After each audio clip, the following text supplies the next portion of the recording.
This happened when I was 19 years old and living in Texas. I had been in a psych hospital for my mental illness. As part of my discharge, I was sent to group therapy. This is when I met Wade. Wade was about 30 years old. He immediately took an interest in me romantically. I politely declined his advances, but perhaps not as much as I should have, being so naive and unsure of just how to deal with this kind of unwanted attention. When he asked me for my number, I reluctantly agreed and gave it to him. Soon afterwards, the text started. His infatuation with me made me quite uncomfortable, and whenever I brought it up to the group leader, she assured me he was on medication and just totally harmless. So I gave him the benefit of the doubt.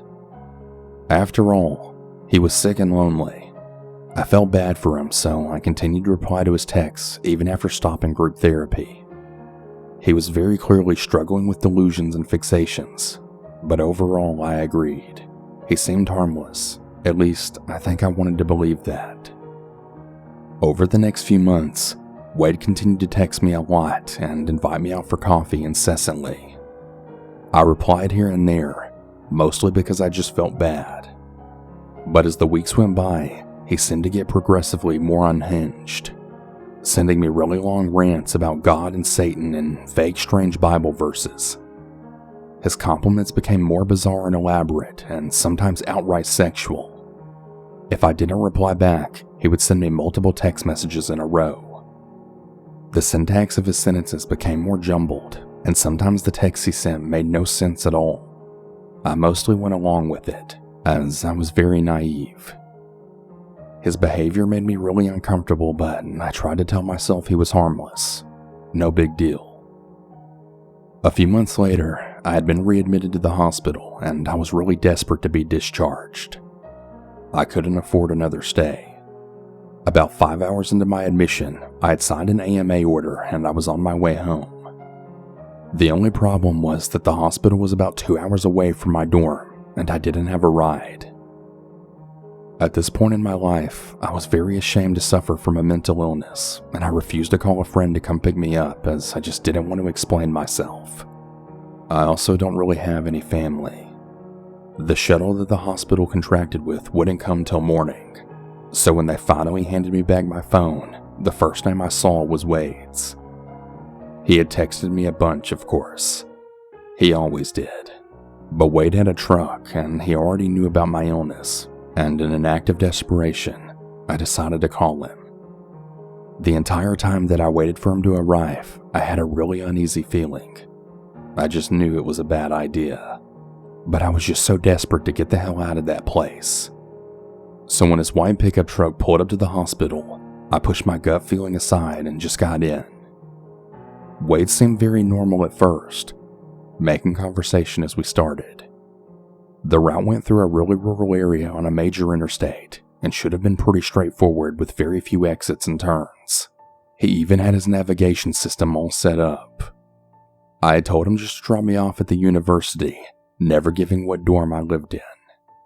Being Wade, he rambled on about religion and God and Satan, as well as lacing in random compliments and observations about how I looked. I sort of engaged with him, but I was very mentally fatigued at the moment. Then I noticed Wade make a turn away from the interstate. I was really confused, and so I told him, "Hey, I think you made a wrong turn." He then mumbled something and pushed a few buttons on the navigation system. "I know where I'm going." Alright, fine. Maybe he knew another way that I didn't. But then he made another turn, this time onto a random country road with nothing but fields on either side. The pit in my stomach began to grow as the navigation system struggled to reroute us. I think we're going the wrong way, Wade," I said a bit apprehensively. Without saying another word, Wade turned off the navigation system. He almost seemed annoyed. Wade?" No answer. Instead, he just turned off the radio and we were silent. The vibe in the truck had now shifted. His face, which was previously friendly, had now become hardened and cold. He wouldn't even glance at me. We flew down the country road going way too fast, nothing but rows and rows of crops in either direction. I had no idea where we were. I checked my phone. No signal. I began to panic as it then sank in that I was totally alone in the middle of nowhere with this man. I tried again to talk to him, and I knew he could hear my voice shake. I was petrified of what was going to happen. Then finally he spoke, but what he said absolutely shook me. He began to talk loudly in a really booming voice that filled the truck. God has spoken to me. I've had a prophetic dream. You're an angel. I'm not an angel, Wade, I said back. Yes, you are. You're beautiful and majestic. I had a dream before I met you that you were an angel sent from God to marry me and bring into the world the second coming of Christ. He began to drive more erratically, taking random turns down even more empty roads. My heart was pounding. I was shaken badly.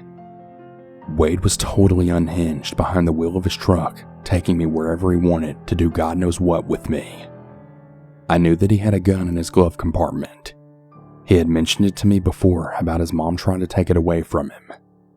As he continued to yell more about his delusions concerning me and my destiny to bear his child, I began to yell back at him that he was talking nonsense and then demanding that he take me back to our town. It was almost as if he didn't even hear me. His voice talking over me, repeating the same delusions about me being an angel and our destiny together. Finally, something in me snapped. I screamed at him. I mean, neck vein bulging, head pounding, vocal cord hurting, screamed at him. I told him that if he didn't take me back safely, I was going to call the cops. I told him I had 911 on my phone ready to make the call and that he would go to prison. I screamed that he was insane and that I wasn't an angel and that God hadn't told him anything. To my surprise, suddenly Wade got really quiet. He turned the radio back on and plugged in the university address into the navigation system. Soon we were back on the interstate. Now, I was very far from calm, but for whatever reason, he was back on route like nothing had ever happened. He ended up dropping me off at the university without a single word, and I blocked him that night. That didn't stop him, however, as he used his friend's number in Facebook Messenger, calling me all sorts of names. I would also catch him circling around my dorm and waiting outside of it. I would peek outside my window and I would see his white pickup truck parked in the handicap spot, waiting for me. I have no idea how he got my address. Later on, the hospital staff had told me that he had actually called them multiple times claiming to be my husband and asking about me. Creepy as hell. Eventually, he finally left me alone. I still shudder to think about what would have happened if I hadn't exploded on him like I did. I really wonder where he was taking me. I stopped to think that maybe he was having some kind of mental break, but him turning off and on the navigation really makes me think that he had some kind of awareness to his actions. Anyway, the moral of the story is to not be stupid like me and trust people so easily, especially if you're a young and vulnerable girl. You don't ever owe a man your attention. If they creep you out, just block them. And whatever you do, never get into a car with them.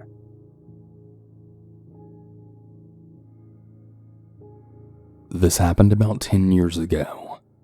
I'm a female, and at the time this occurred, I was in my late 20s. I was living alone in a relatively big house in a really good neighborhood. It was actually my childhood home, but since the death of my father, my mother had decided to sell our house and she moved to something smaller. This presented me with an opportunity to stay there rent-free while the house was on the market. Anyway, I had worked during the day at the time. I generally got off work around 3:30 in the afternoon, which meant I got home around 4 every day. I tried to always go home right away, even if I had something else to do, because I had a little Yorkshire Terrier that needed to be let outside to do her business, especially after me being gone for 8 to 9 hours at work. So it's pretty safe to say that I followed this schedule every day.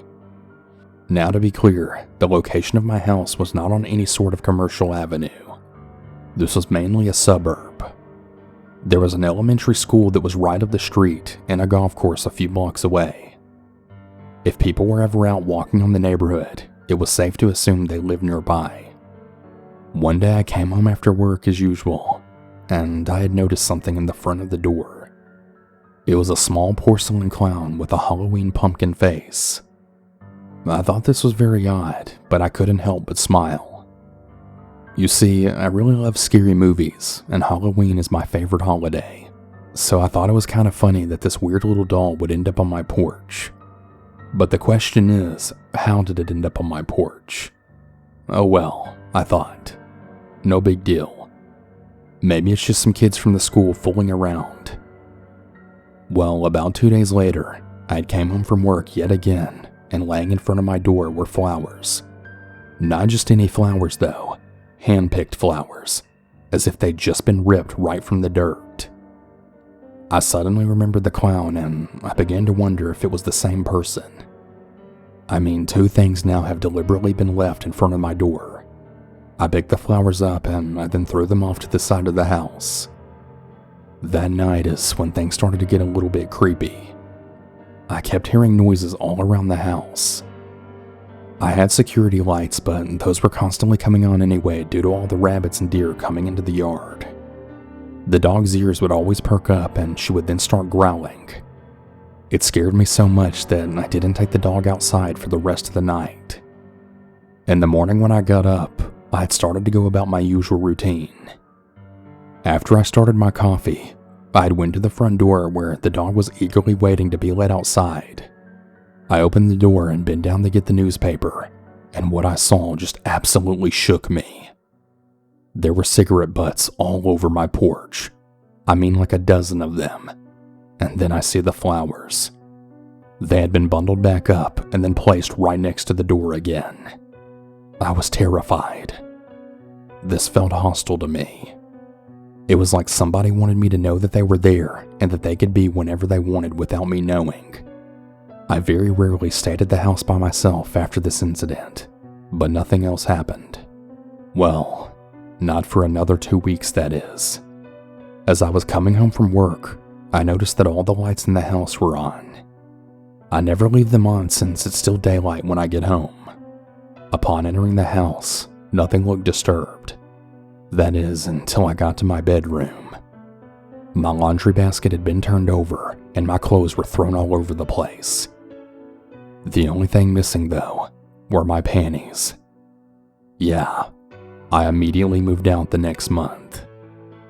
Nothing else had happened after this last incident, but I have no clue who this person was, how they knew my schedule, or how the hell they got in my house.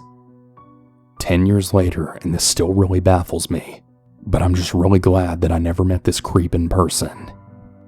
At least, not that I'm aware of.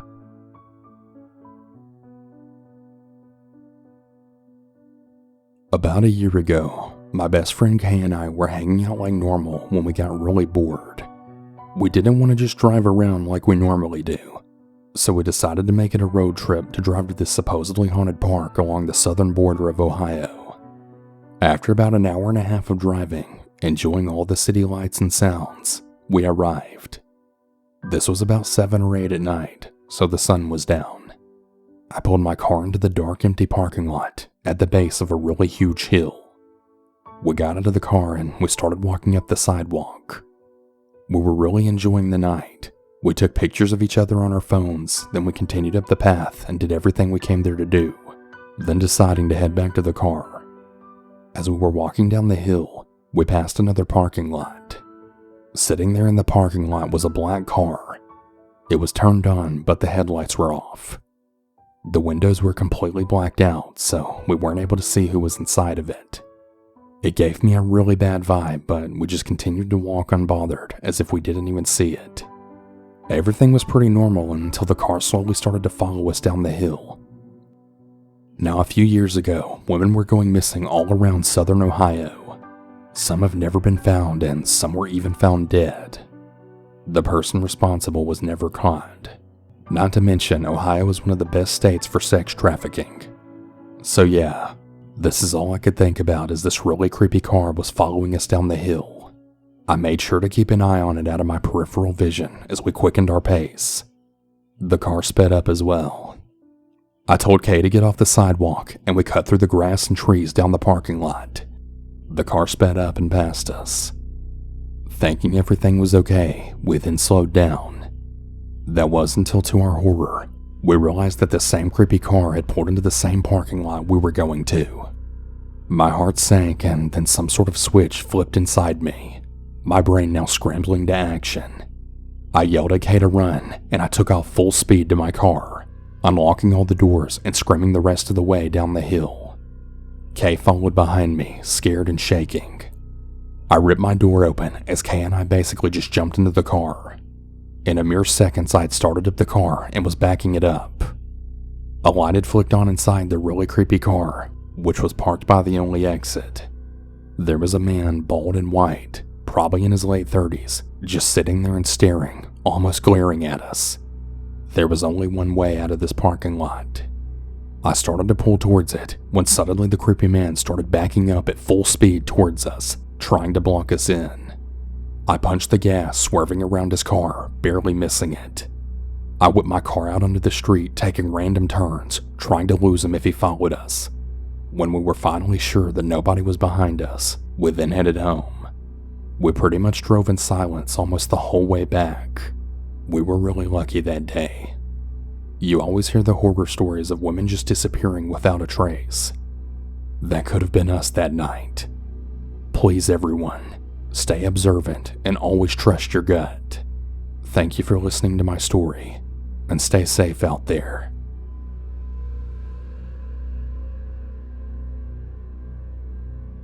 When I was in the 6th grade, I lived about a 5-minute walk away from my school, and I lived in a neighborhood with almost no crime, so walking to and from school wasn't really a safety concern for my family. It was kind of a rainy day outside, but my friends had asked me if I could stay and play at our school's playground for just a little bit longer. I called my mom to see if that was okay with her. Both of my parents are teachers, so they were still at their schools teaching. My mom said it was fine, but just to be home by 7 at the latest. I was a pretty good kid, and I never really gave my parents a reason not to trust me, so this wasn't unusual for them to let me stay out late. Right before it hit 7, I decided that it was time for me to head home. About a minute or two into my walk, I saw a man approach me. I've always been a little bit of a paranoid person, but this man, something about him just really sent shivers down my spine.